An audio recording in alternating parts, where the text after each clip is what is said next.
Hey, Michelle O'Neill here. As you will hear me say over and over again, the boundaries you set in your workplace are just as important as those you set at home. This is one of the spaces you reside in. You spend a lot of hours here. So rule number one, start as you mean to go on. But I want to add one more rule. Rule two, proceed with gratitude. What do I mean by this? The boundaries we put in place for us and our sanctity, it makes us and those around us better at this teamwork thing. But you can't lay good limits with resentment and attitude. So as my mom would say, girl, fix your attitude. Let's start with an attitude of gratitude. Our whole goal should be creating a win-win environment. And that starts with acknowledging the strengths in others as well as in ourselves. What a great slate to start with, one of gratitude. So once you get that attitude in check, what are the things you value most? What values and beliefs reign for you in your work environment?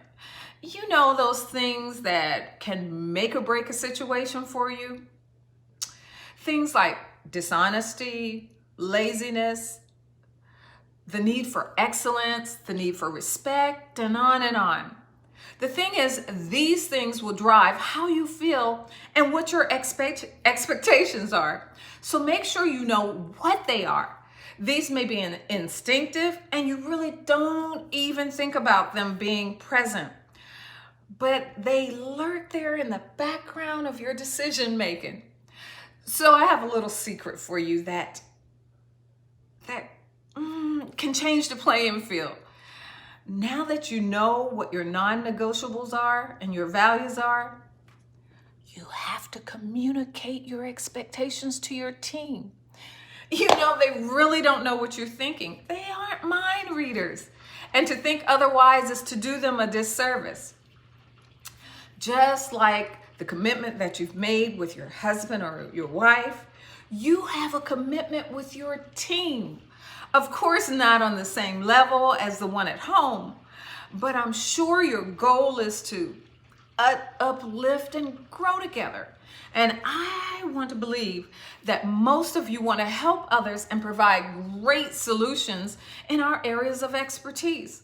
So communication is key. Finally, we want to take the time to articulate our limits very clearly. What's the line in the sand and what consequences for crossing that line?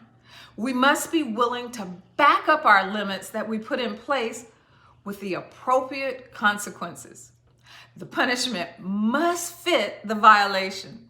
In fact, I want to have a little fun with this during the next week or so.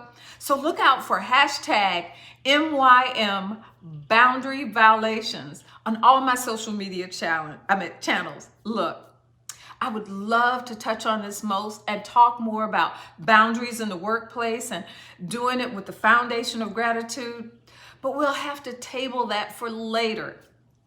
I'll be hitting some of the points on my social media post this week, so make sure you keep an eye out. In the meantime, I would love to know what's your number one boundary you feel is missing in your workplace. And what are you going to do about it? Huh? Listen, I want to invite you on to the pathway for beginning the journey to mastering your Monday.